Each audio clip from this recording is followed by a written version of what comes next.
The wild unknown. After all this time, I'm going to get to know you.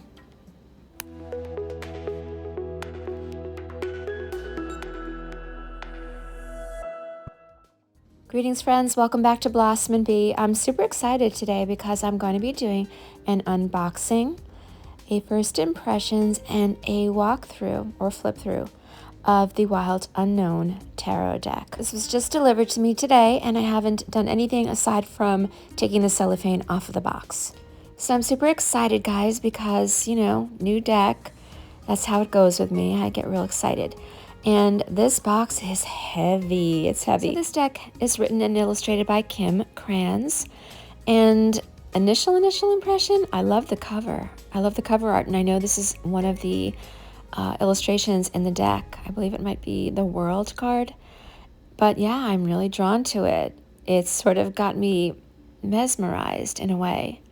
So that's my initial impression. And of course, this big box. I like things in big boxes, big heavy boxes, I'm not going to lie. Presentation for me means a lot. It really does. And I like this presentation so far. So I've been something of a holdout when it comes to this particular deck. And I don't know why, guys. Look at this. It really is nicely produced. It's by Harper Collins, I believe, has done the production of this particular release. But yeah, I was something of a holdout on this entire Wild Unknown trend for the longest time, and I'm not really sure why. I think it might have something to do with the fact that I just didn't know how I was going to really react with it. But yeah, yep, it is a Harper 1, it says there, has done this production. And it's Harper Collins, guys. It's pretty legit. Harper has been a publisher around for many years. And this is what the back of the box, it's actually like an outer sleeve that covers the box. And it's just showing you some of the cards, and right away, that must be where we open it once we take the sleeve off. But yeah, right away, I am definitely somewhat impressed with how this has been packaged and presented. And it's giving me that, I want to dig right in vibe. So yeah, guys, I think it was a confluence of factors initially for me when I first saw this deck quite a while ago. That really made me sort of just hang back on it.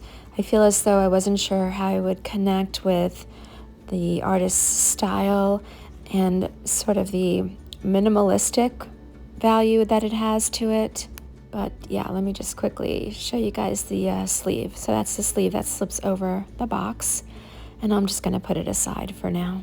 But yeah, I guess, for me, I was someone who initially wanted to see a lot of artwork in the cards that I was reading, because, I didn't tend to really connect with cards that were too pippish or things like that.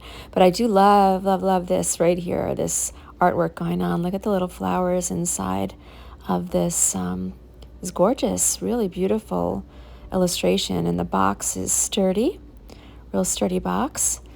And I believe that's magnetized there. The opening is magnetized, I think. I'll just play with this for a second. But let's see. Oh, this is really pretty. I do love the black background and what it says right here in gorgeous rainbow font. May you always be on the inner quest. That's pretty cool. I like it. And of course, with the pull tab, you just can't overvalue the pull tab. Now, this is the guidebook, and this is like a legit book. It almost feels like something of a hardcover booklet. Yeah, I definitely want to read this cover to cover. This has got me super intrigued, again, super impressed as well. And this pattern is what is on the back of the cards. So let's take a closer look at this gorgeous guidebook right here. And the back is black, and then it's got the 4 suits in white, illustrated in white. So it seems as if I'm not mistaken, let me just move this box out of the way. So first off, the font. I'm digging it. I'm into different fonts. I like it. And all of the cards here are just featured in black and white.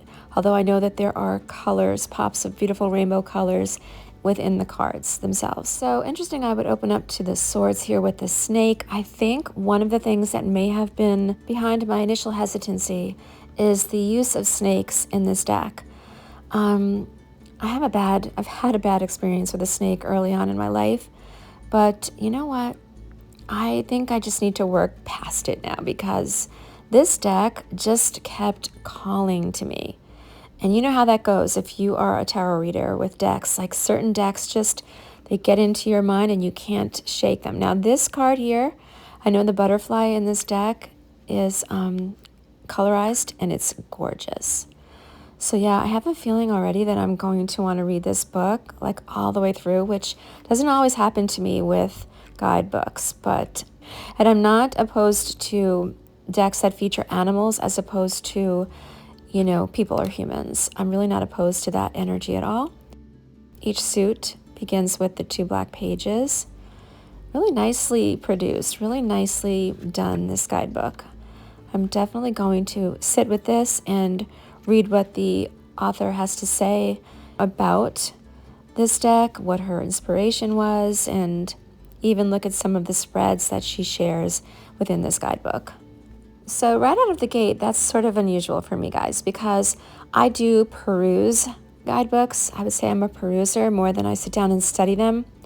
With the decks, and some of the guidebooks, you know, they're not even much more than a little leaflet or pamphlet, but you know, I do refer to them on occasion, but this one I kind of want to like read. So now we've got another pull tab, and this is really interesting. The cards come in a separate little box, which I like. Usually the cards are just like loose in the cutout section there, or they're just in a band. I like that. I like that it has its own separate little box that you can keep them in if you don't want to like keep the entire set together with the whole big box and the outer cover and such. So again, my anticipation right now is in a good place. It's a positive anticipation. I'm really looking forward to opening this box, which is beautiful. Again, we've got the notches on the side, and let's see what it says inside of the box here. But look at the first card, like right out of the gate, we've got another pull tab, and this message inside of the box says, "Welcome to the Wild Unknown Tarot. You'll find no wrongs or rights inside this box, only mirrors for reflection. Open your mind, draw a card, and have fun on your journey."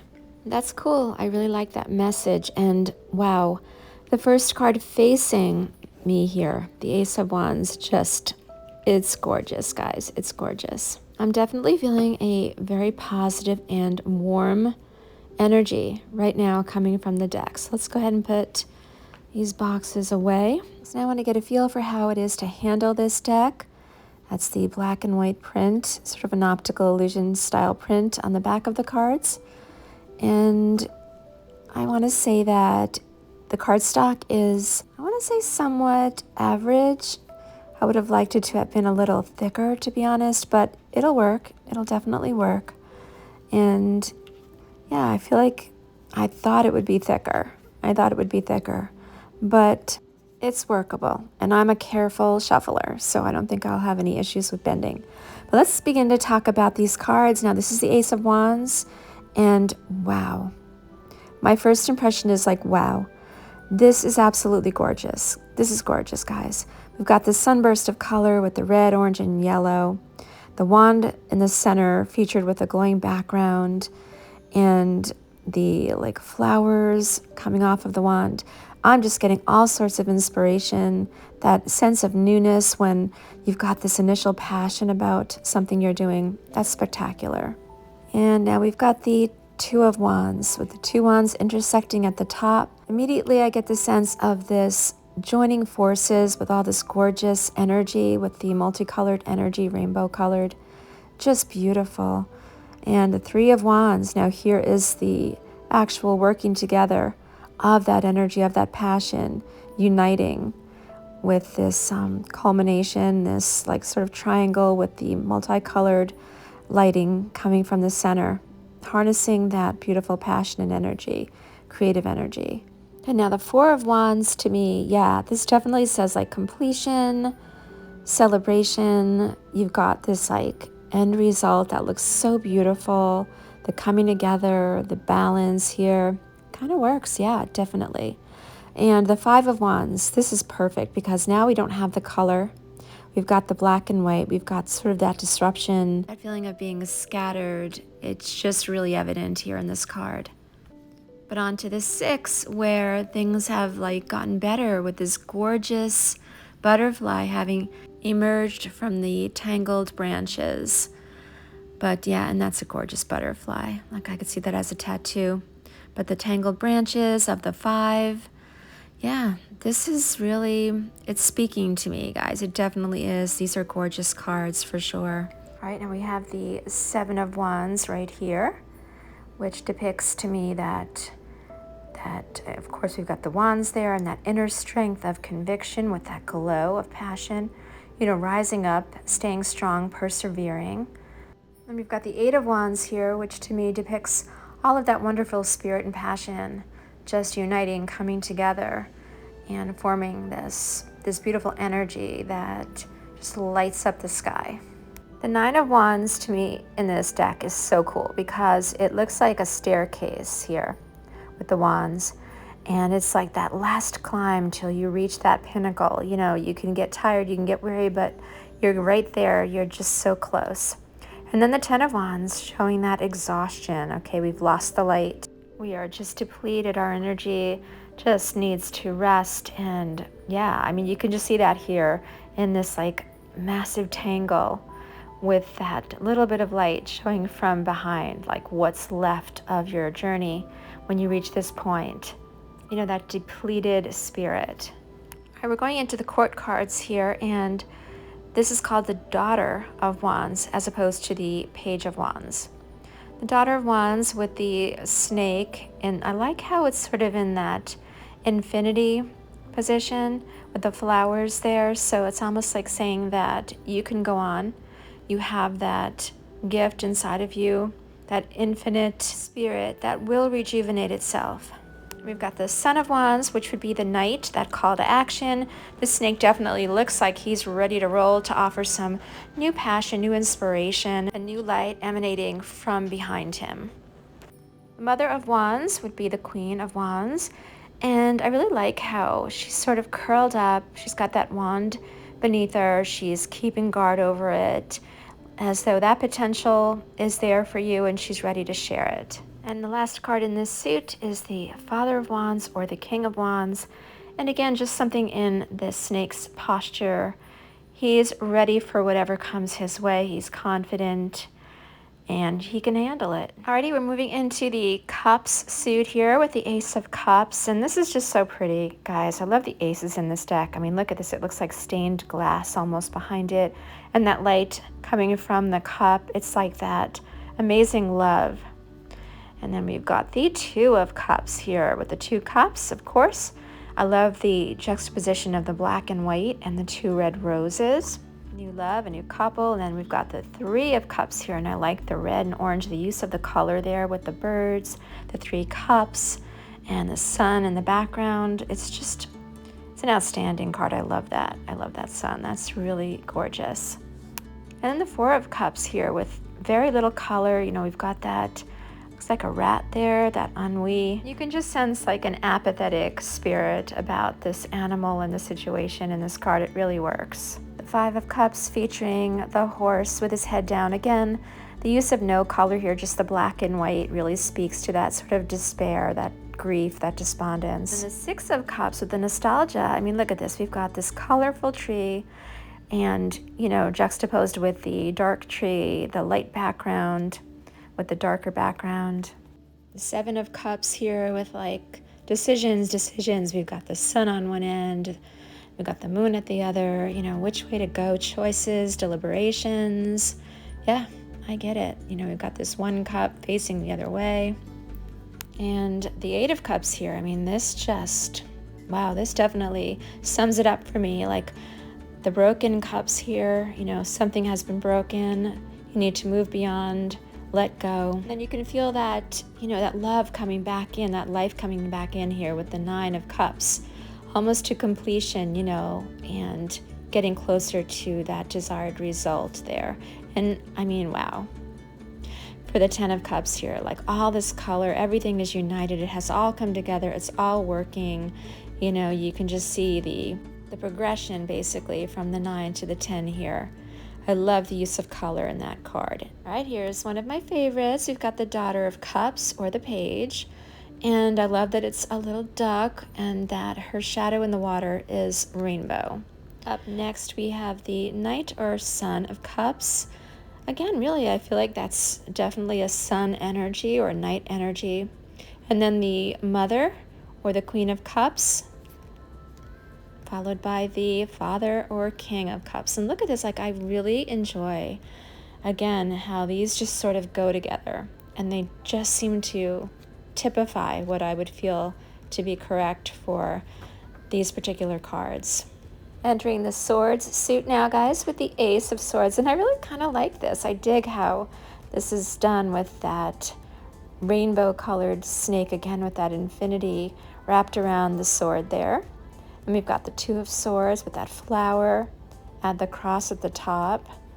It's pretty cool. And then, of course, the Three of Swords, which really does resemble the RWS representation of the Three of Swords. I find this Four of Swords to be very interesting here with the use of the little lamb.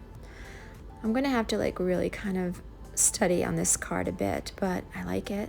Now, I know a lot of people have an issue with this Five of Swords card because the snake is being like cut in half over there. But again, guys, you know, we are talking about severe conflict. And I mean, when you think about it, it could definitely culminate into that kind of a result. And then the Six of Swords, you know, with everything having happened, we've got this rainbow now. We're coming out of this difficult period, rising up over that. I'm kind of obsessed with the Seven of Swords being the fox, the sly fox, hiding that one sword beneath him for deceit, betrayal. I love that. And then we've got the Eight of Swords with that feeling trapped. That butterfly is just trapped and not able to spread its wings. That feeling of being just suspended. And again, here, the Nine of Swords, a lot of people don't dig this card. I happen to think, like, if you are someone who has experienced intense anxiety in your life or worry or fear, this is what it could feel like or even look like. And then with the Ten of Swords, you know, we've got this animal with the sword in his eyes. I mean, it's definitely unsettling, but I feel as though I could interpret this in many different ways. And then we've got the Wise Owl here for the Daughter or Page of Swords, you know, bringing in some new ideas, fresh perspective. And then we've got the Knight or the Son of Swords, and I love that this owl is like in flight. And then we've got the Mama or Mother of Swords or Queen. And again, just the way she is sort of residing over that sword, very protective energy. I like that. Very, very mother-ish in that depiction. And then there's the Father or King. And just look at the faces, the eyes. I feel like they do depict those characters. Now we've got the Suit of Pentacles coming up here, starting out with the Ace with this, looks like wood, and a little pentacle in the center. It's pretty cool. And then we've got the Two of Pentacles featuring the two coins of indecision or choice or balance inside of the butterfly. The Three of Pentacles featuring this black and white tall mountain. The pentacles are at the base of the mountain in like rainbow colors. And this, the Four Pentacles, sort of just really tightly ensnared in these wires or ropes. You can just feel the rigidity in that picture. And this is the Five of Pentacles, and I love this with the rose, the wilted rose.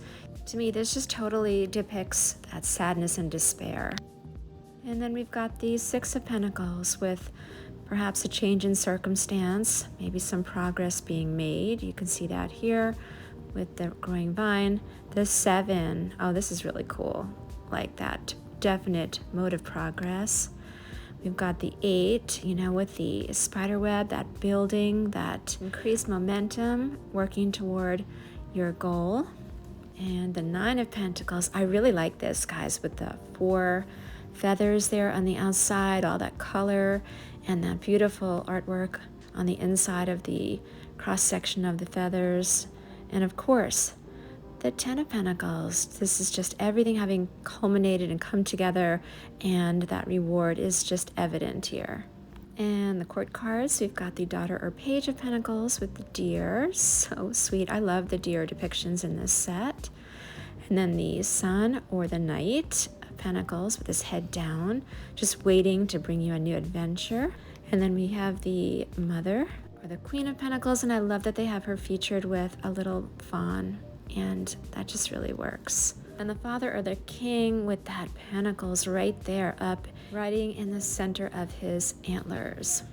So those were all of the minors, guys, and now we'll take a look at the major arcana cards in this deck.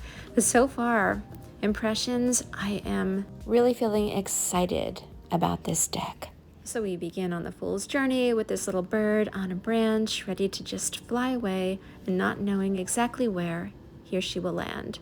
Next we have the Magician, and I really like that they feature this animal like this leopard, and it shows all of the suits there as though the magician's going to use whatever is at his or her disposal to bring about the results that they want. And we've got the High Priestess with the tiger, the magnificent tiger, yielding the sphere. And then we've got the Empress.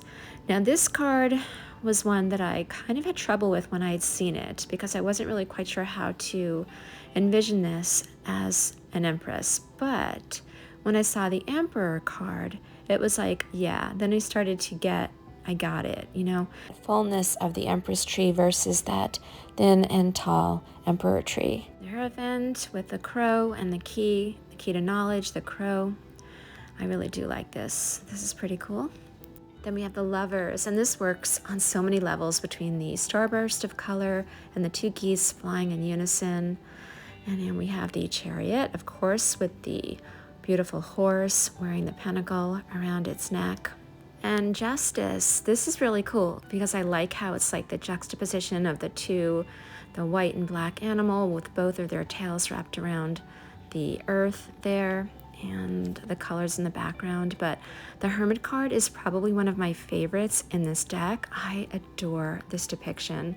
I love that the tortoise is sort of like tucked inside of his shell, but that light, that candle is riding on its back. And the Wheel of Fortune, I know some people have criticized this card, but I really get it. I like this. I like this depiction very much. We've got Strength here with the lion who has the infinity sign and the rose in its mouth. And for the Hanged Man, we've got the bat. And again, I understand where the artist was coming from by using a bat there. Death, we've got this very decrepit and decayed looking bird carcass. And then we've got Temperance here with a lot more color to it. And yeah, that's interesting. I'll have to give that one some more study. I do like this devil with the fire around its feet. And then we have the Tower with the lightning hitting the tree and having broken the top of the tree right in half, snapped it right off. And the Star card with the rainbow colored star. The moon lit up amongst the dark sky and the two white trees. The sun is gorgeous with the sunburst there in red, yellow, and orange. That just is so bright and cheerful. And this Judgment card with the birds ascending and the one at the top with his wings really outstretched. Yeah, if that doesn't say judgment to me, I don't know what does. And there's the world, the depiction of the world, which is on the cover of the box. Beautiful. So I don't know what it was about this deck that had initially put me off, but I am already feeling as though I'm a fan. And I haven't even done my first reading with it as of yet. I think initially I may have been concerned that the traditional RWS illustrations would be so far off from what this artist has used and has created with the Wild Unknown that it would almost be like a stretch for me to make that connection, but I totally see where I can do that. So I believe that those fears were largely unfounded. But I definitely intend to read the guidebook so I can get a greater understanding of what the messages are behind each of these cards. I want to thank you guys so much for indulging me, hanging out with me while I did this Wild Unknown Tarot walkthrough and initial discovery For myself, I hope that this also brought you some clarity. Maybe you have been curious about this deck. I know there are a lot of videos that cover it, but I simply wanted to do this to help myself to get acquainted with this one. You know, especially since it was a deck that I had been sort of shying back from for so long. But now I'm like, whoa, I have conquered my initial anxiety and I cannot wait to do my first reading with this, and I hope that you will be here for me and with me as I bring that to you. Thanks again for watching, guys, and stay tuned for more.